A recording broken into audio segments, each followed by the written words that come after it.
Merhaba, hoş geldiniz. Bunu buradan kaldırayım. Niye ben soluk gözüküyorum acaba? Hıı, tamam.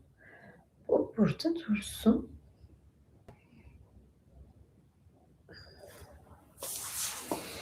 Ay bugün çok dallı güllü karışık oldu. Ay bugün çok dallı güllü karışık oldu. Okay, bir dakika. Niye karanlık demeyeyim ben biraz?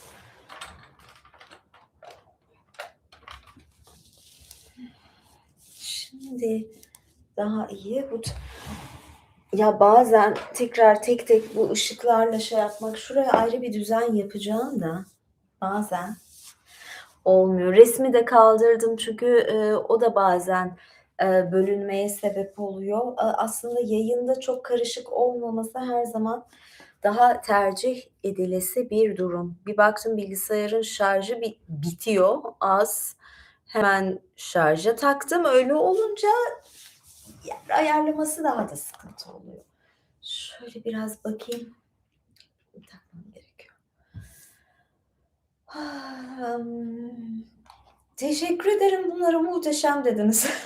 Şununla uydu diye giydim ama yani file diye giydim, file diye aldım. Filesi sadece bu kadarcık burada.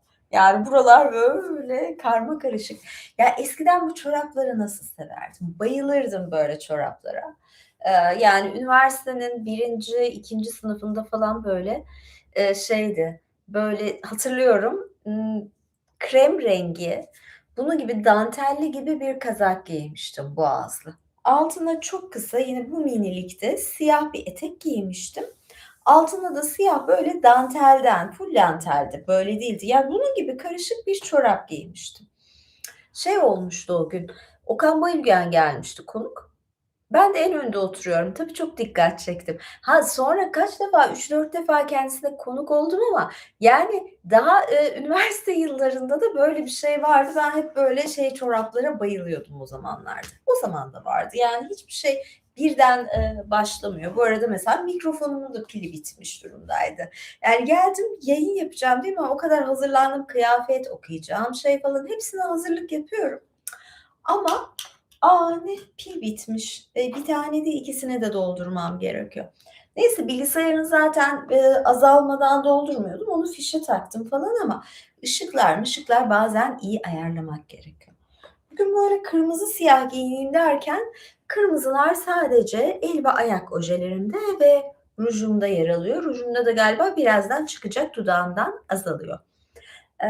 Bakayım, mesela ben orada kendimi daha soluk görüyorum. Bu ekranda daha renkli görüyorum. Sebebini bilmiyorum.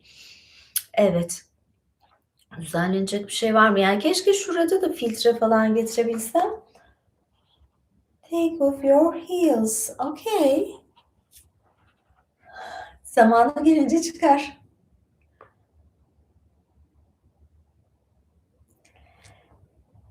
Şöyle bir şey, bugün çoktandır normal savaşçıları ihmal etmişim. O yüzden normal savaşçılara canlı yayın yapacağım. Kıdemli savaşçıları bu haftalık.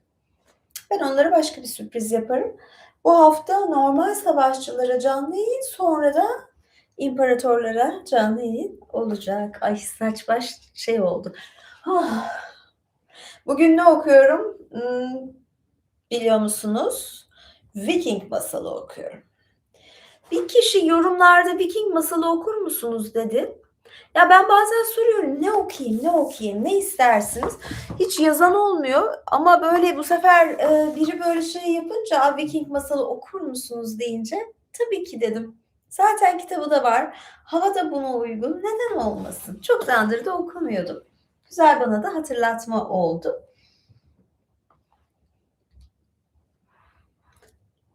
Mom mı? Miss Caroline, "Do you think next Sunday will be perfectly red ve violet yani mor ve kırmızı. Well, ten nylon. I'm not sure for ten nylons. I'm not sure. It's winter time and not ten nylons. Ay bu da leş gibi. Ben bunu neye sileceğim? Şu kürke mi sileyim? Gözlük, acemi gözlük takan insan olarak. Çorap seçimini beğendiniz mi? Ah süper. Ben buna kötü not vermiştim bu çoraba. Beğendiniz yani. Süper. Beğendim. İyi. Hoşuma gitti. Hayır. Gözlüğüm daha da beter kirlendi. Nerede? Gözlük silme aparatları ya da yıkama canlı yayının şeyinde de olmaz okuma gözlükleri. Ay. Bu dantelle silinmiyor, deri etekle silinmiyor, çorapla silinmiyor, kürkle silinmiyor. Üstümde yani silerdim ama. Bir dakika.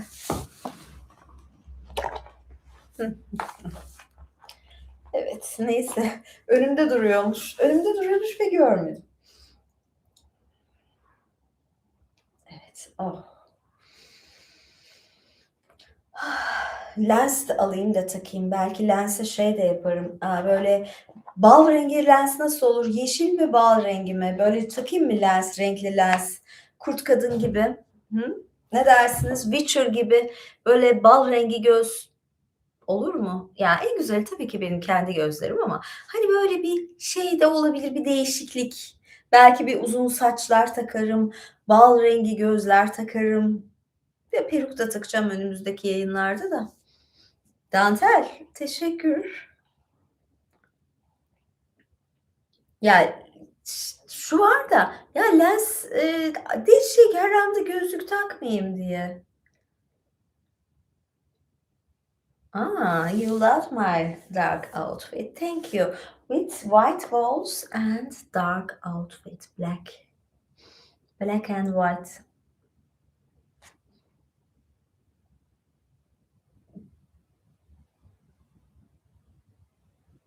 Hmm.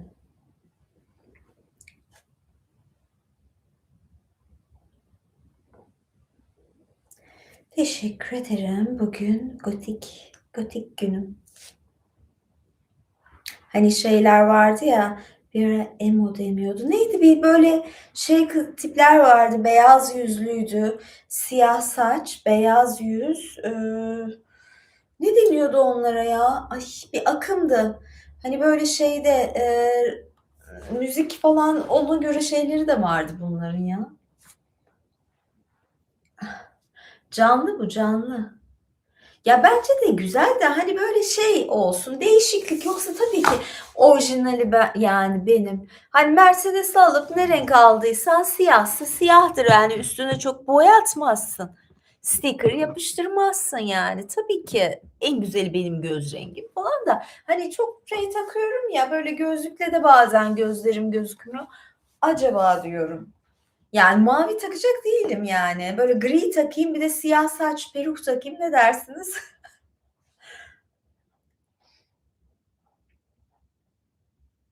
Ben neyle meşgulüm? Ben YouTuber'ım. Son yıllarda YouTuber'ım. Aslında ressamım ve yazarım ama son zamanlarda sosyal medya, YouTube bu şeylerle uğraşıyorum.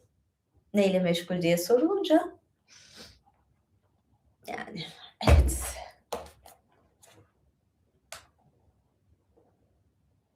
Trample için gönüllü. Kabul edecek miyim bakalım? Evet. Nerede? Viking masalım.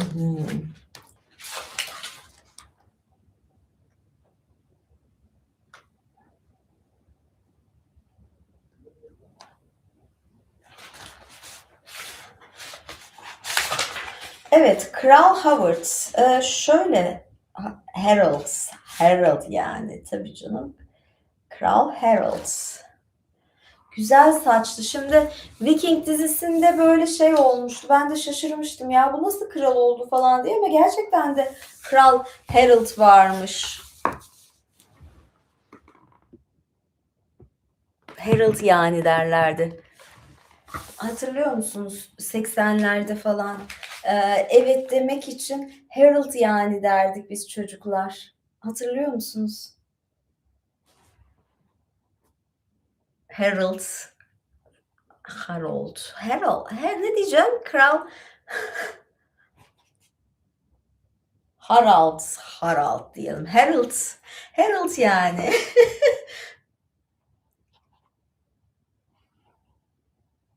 Mam deme bana. Don't say me mom. Mom, I'm mother.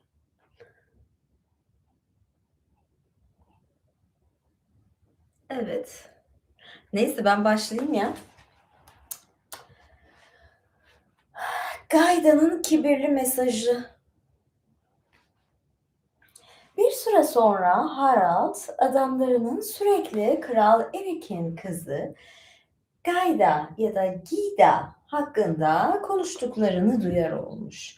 Çok güzel bir kızmış diyorlarmış onun için ama bir o kadar da kibirliymiş. Okumayı da, rünlerle yazı yazmayı da biliyormuş. Şifalı otlar konusunda ise üstüne yokmuş diyorlar. Her hastalığı iyi edebiliyor, bununla da epey böbürlenebiliyormuş. Etrafında sürekli bunların konuşulduğunu duyan kral, güzel ve gururlu bir kadın ha diye düşünmüş. Eminim harika bir insandır. Evlenmemin de zamanı gelmedi değil hani. Belki bu bir işarettir. Belki de Gida benim eşim olacaktır diye düşünmüş.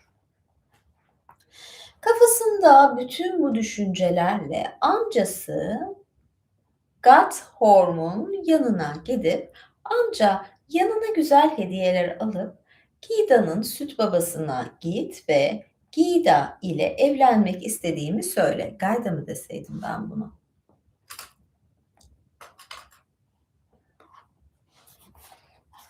Demiş. Bunun üzerine Gathorm ile adamları zaman kaybetmeden kızın yaşadığı eve gitmiş. Kralın mesajını Gida'nın süt babasına iletmişler. Süt anne biliyordum da süt baba ne onu bilmiyorum tabii. O esnada kalın bir pelerin içinde orada durmakta olan Gida konuşulanları duyduğunda adamların yanına gelip başını kaldırarak "Bu kral dediğiniz kaç kişinin kralı sanki?" demiş. "Böyle tebaası küçücük bir kralla evlenip de yazık mı edeyim kendime? İnsan elini sallasa onun gibi ufak ufak krallara çarpıyor. Halbuki Danimarka'da hepsinden büyük bir kral var. İsveç'te de öyle. Norveç'in tek kralı olabilecek kadar cesur bir adam mı ki şu kralınız? Bir de sizi buraya kadar gönderiyor utanmadan." Bu sözleri söyleyip kahkahalar atarak uzaklaşmış. Kralın adamları ağızları şaşkınlıktan açık kalmış halde Gida'nın arkasından baka kalmışlar. Gerçekten de böyle küstah, böyle aşağılayıcı bir mesaj mı götüreceklermiş Kral Harald'a? Ne yapacaklarını bilmez halde kızın süt babasına dönmüşler. Adam da ne diyeceğini bilmez halde sakalını kaşıyormuş. Adamlar öfke içinde dönüp evden ayrılmaya hazırlanmışlar. Tam kapıdan çıkacaklarken Gida tekrar yanlarına gelip, ya tam benim gibi. Ben de kimseyle evlenmedim ya, bulamadım bir kral, tek kral.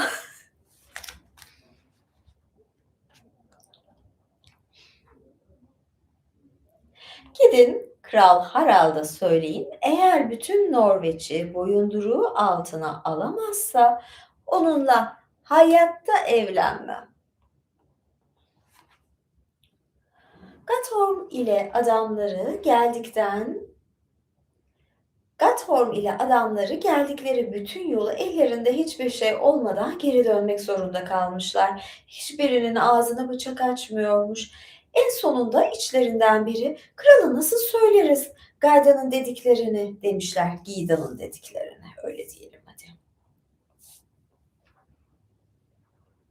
"Ben de onu düşünüyordum," demiş Gathorm. "Kralın öfkesi öyle hafife alınacak bir şey değil ki. Kralın arazisine vardıklarında saat oldukça geçmiş. Çünkü yol boyu bir plan yapabilmek için zaman kazanmak amacıyla atlarını çok yavaş sürmüşler. Ancak buna rağmen akıllarına hiçbir şey gelmemiş. Şölen salonunun pencerelerinden ışık görünüyor hala," demiş içlerinden biri. Gathorm Ziyafet veriyor kral demiş. Gidip Gida'nın mesajını bütün misafirlerin önünde vermemiz gerekecek şimdi bir de.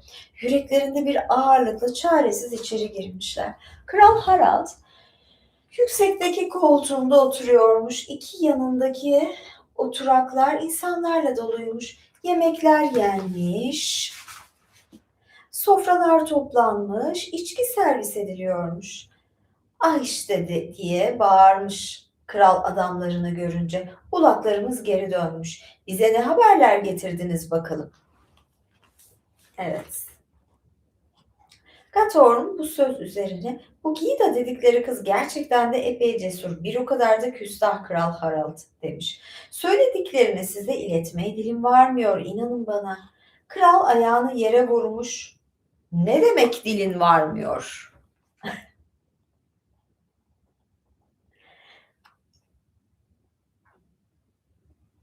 Diye bağırmış. Söyle çabuk ne dedi? Sizin gibi küçük bir kralla evlenmeyecekmiş efendim diye cevap vermiş Gatorm. Yüzü bir anda kıpkırmızı kesilen Harald oturduğu yerden fırlamış. Gatorm endişeyle bunlar benim sözlerim değil kralım demiş. Kendini bilmez ahmak bir kızın sözleri. Başka bir şey dedi mi diye bağırmış kral. Anlat çabuk. Dedi ki güya efendim Danimarka'da ve İsveç'te birer kral varmış. Onlar bütün ülkeyi kendilerine bağlamışken Norveç'i tek başına yönetecek kadar cesur kimseler yokmuş da eğer siz Norveç'in tek kralı olamazsanız sizinle ölse evlenmezmiş. Ha öyle dememişti. Ölsem evlenmem falan dememişti. Bunlar da birazcık çeviriyorlar tabii daha da kışkırtıyorlar yani. Neyse. Salondaki misafirlerden çıt çıkmıyormuş. Hepsi gözlerini dikmiş, Gatorm'a bakıyormuş. Kral bir an şaşkınlıktan hareketsiz kaldıysa da sonra bir anda kahkahalara boğulmuş. Yani bu sahneyi biliyorum. Hani böyle durur. Ne? Böyle mi dedi? Durur böyle. Sonra ha ha ha falan değil. Evet çok haklı falan. Yani tipik böyle güçlü adam şeyi falan böyle. Thor aşkını diye bağırmış. Gerçekten çok iyi bir mesaj göndermiş bana. Sağ olasın Gida. Duydunuz mu dostlar? Bütün Norveç'in tek kralı olmamı istiyor benden. Ben nasıl bunu daha önce düşünemedim ki sanki? Daha sonra içki bardağını havaya kaldırmış. Dinleyin sözlerimi demiş. Yemin olsun ki bütün Norveç'in tek kralı olana kadar bir daha saçlarımı ne keseceğim ne de tarayacağım. Ya da en büyük kral ben olacağım ya en büyük kral ben olacağım ya da bu yolda canımı vereceğim. Daha sonra içkisini bir dikişte bitirmiş. Salondaki herkes ayağa kalkıp kılıçlarını sallamış. Hani ne deniyorlardı ya? Skol diyorlardı değil mi? Sevinçle naralar atmışlar. 200 yıldır şölenler için kullanılan o salon bir daha böylesine gürültüye şahit olmamış hiç. Ah Harald demiş Gatorm, sen bu yeminini ederken eminim Tol Valhalla'da bize bakıp sevinçle gülümsemiştir. Salonda bütün gece bu büyük yemin konuşulmuş. Ertesi gün Kral Harald savaş oklarını dört bir yana göndermiş. Kısa sürede koca bir ordu toplanmış. Dört bir yana doğru yol almış. Evleri yakmış, krallarla savaşmışlar. Gittikleri yerde insanlar da kendi krallarının yanına kaçıyor ya da ormanlara gidip hayatta kalmak için saklanıyorlarmış. Bazıları da Kral Harald'a gidip hayatlarını bağışlaması karşılığında onun hizmetine gireceklerini söylüyorlarmış. Kral Harald öyleyse bana sadakat yemini edin. Ben de sizi dostum bileyim bundan sonra diyormuş. Adamlar kılıçlarını çıkarıp kralın önüne koyuyor, eğilip başlarını öne eğiyor. Bugünden sonra senin hizmetindeyim Halfdanoğlu Harald diyorlarmış.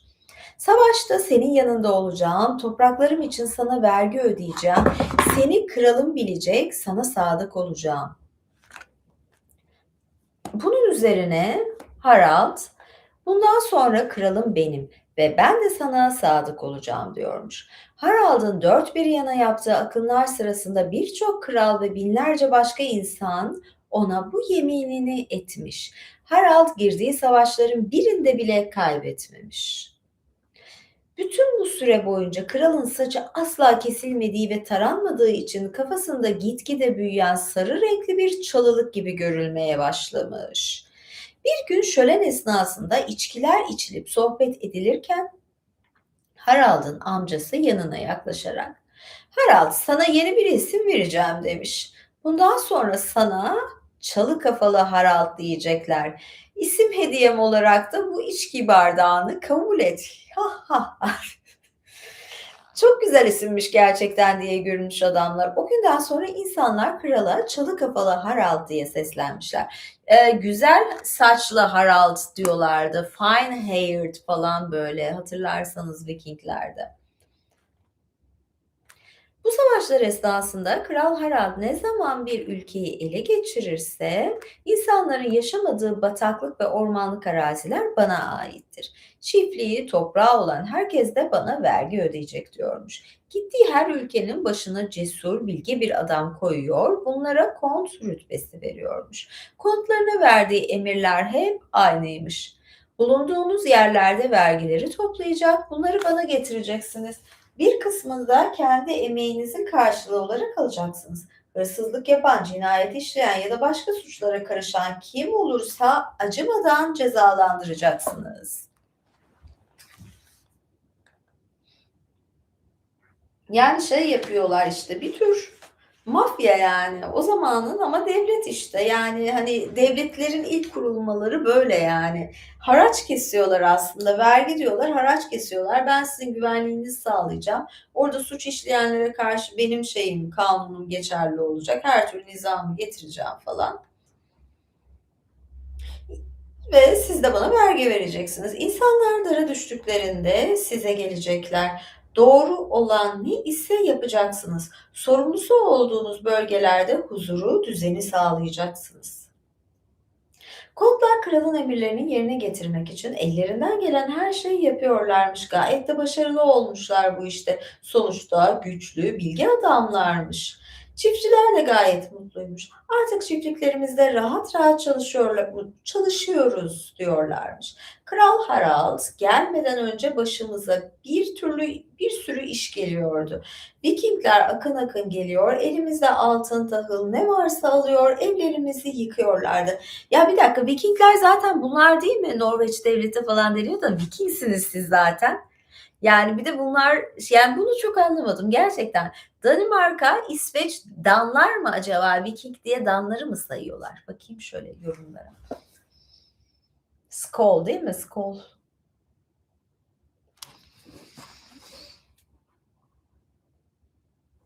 Harald.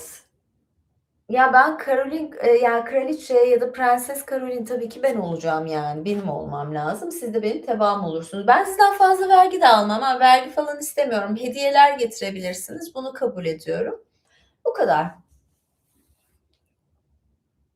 Yani vergi vermek isteyen gönülden verebilir. Yani ben bana şu kadar vergi vereceksiniz demeyeceğim. Siz canınız ne istiyorsa kraliçenize sunacaksınız. Tamam mı? Anlaştık mı? Ama güvenliğiniz konusunda bir şey yapamam. Sadece sözüm geçerlidir. Dinlerler mi dinlemezler mi bilemem. Böyle. Yani ne yapayım ben güvenlik konusunda şimdi değil mi? Belki cadılık faaliyetleriyle güvenliğinizi sağlayabilirim. Ne diyorduk? Ha yani şimdi diyor ya Vikingler bizi basıyordu. Siz Vikingsiniz zaten. Norveç daha ne olsun? İngilizler olması lazım bunu diyen yani eyvah Vikingler geldi bizi bastılar falan diye yani.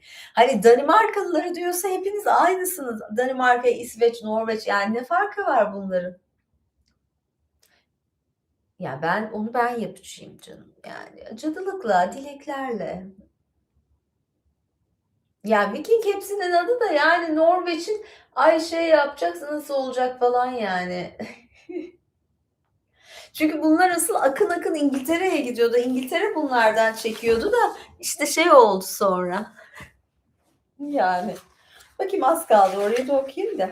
Ay ama çok güzel diziydi değil mi ya? Vikingleri ben birkaç sene önce izliyordum gece 2-3 bölüm falan. Sonra rahmetli babam da izledi. Dedim açayım sana şeyi Last Kingdom'ı, Vikingleri. Last Kingdom'da şeyler vardı, denler vardı işte.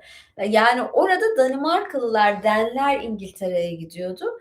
Vikinglerde ise hani çok nereli olduklarını demiyorlardı. Bir Norveç falan vardı. Ondan sonra kısa boylu bir adam çıktı. Uzun saçlı, at kuyruklu. Hiç karizmatik değildi. Sonra gerçekten kral oldu. Adı Harald'dı zaten. Harald'ım. Dedim bu mu kral olacak? Oldu yani.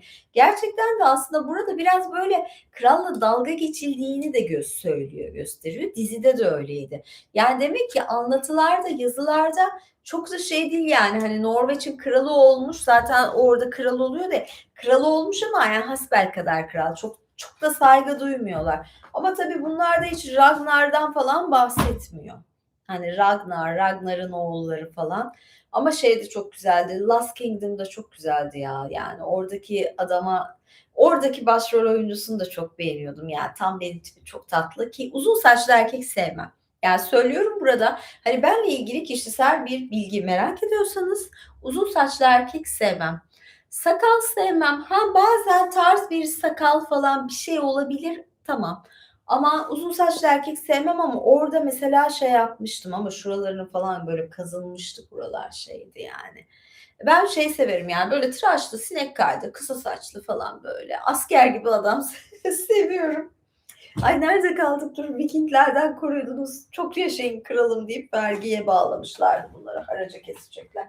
Evet dur bakalım nerede kaldık? İnsanlar dara düştüklerinde size gelecekler. Doğru olan neyse yapacaksınız. Sorumlusu olduğunuz bölgelerde huzuru, düzeni, nizamı sağlayacaksınız. Hep böyle yaparlar. Kontlar kralın emirlerini yerine getirmek için ellerinden gelen her şeyi yapıyorlarmış. Gayet de başarılı olmuşlar bu işte. Sonuçta güçlü, bilgi adamlarmış. Çiftçiler de gayet memnunmuş. Artık çiftliklerimizde rahat rahat çalışıyoruz diyorlarmış. Kral Harald gelmeden önce başımıza bin türlü iş geliyordu. Vikingler akın akın geliyor, elimizde altın tahıl ne varsa alıyor, evlerimizi yıkıyorlardı. Vikingler olmadığı zamanda da ülkede bir sürü kral olduğu için sürekli savaş çıkıyordu. Savaşlara koşturmaktan ekinlerimize, hayvanlarımıza bakamaz oluyorduk. Şimdi her şey çok daha iyi. Sanki ne ekin ekecekler? Yani o bu karda buzda. Ancak savaşmayı ve yağmacılık yapmayı seven kabile şefleri Kral Harald'ı ve onun bu yeni düzenini hiç sevmiyorlarmış. Bu şeflerden birinin adı da Sorfi imiş. Harald'ın öldürdüğü krallardan birinin oğluymuş. Savaşta babasının yanında olmasına rağmen 200 adamını alıp gemilerle kaçmış. O zamandan beri de intikam almanın peşindeymiş. Bu yüzden Kral Harald'ın ülkesinin kıyılarında yağmacılık yapmaya başlamış. Başka insanların yemeklerini yiyor, gemilerini onların altınlarıyla dolduruyor. Geldiği yerden giderken de arkasında kalan evleri, çiftlikleri yakıyormuş. İnsanlar yardım için kontlara geliyor ancak kontlar bir türlü Sorfi'yi yakalayamıyorlarmış.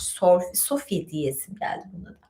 Bahar geldiğinde Sorfi de yani çok kız ismi gibi. Kral Adubiorn'un yanına gidip elimizde iki seçenek var demiş. Ya gidip bu çalı kafalı Harald'ın önünde diz çökeceğiz ya da savaşacağız. Babam her zaman savaşta ölmenin başka bir adama boyun eğmekten daha onurlu olduğunu söylerdi. Ne dersin? Kuzenim Arvid ile bana katılıp bizimle beraber bu çalı kafalıya meydan okuyacak mısın? Elbette birlik olup onunla savaşacağız diye cevap vermiş kral ve burada bu bölüm bitiyor. Sonra savaşacaklar bunlar. Yani sonraki masal bu. Savaşıyorlar falan. Evet, yayını artık yavaş yavaş sonlandırayım. Biraz da alayım mı bunu?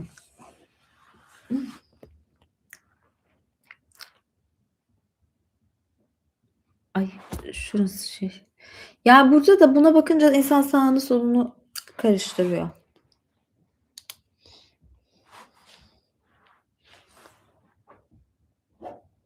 Kürkler falan koydum Viking masalı ya.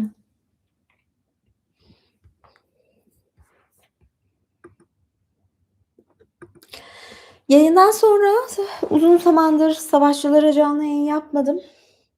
Savaşçılara bir canlı yayın yapacağım. Normalde hep kıdemli savaşçılara canlı yayın yapıyordum. Bu sefer savaşçılara yayına geçiyorum ama tabii ki siz eğer üye değilseniz ve üye olacaksanız imparator üye olun. Eğer imparator üye olamıyorsanız kıdemli savaşçı üye olun. Yoksa her yayından sonra zaten kıdemli savaşçılara yayın yapıyorum.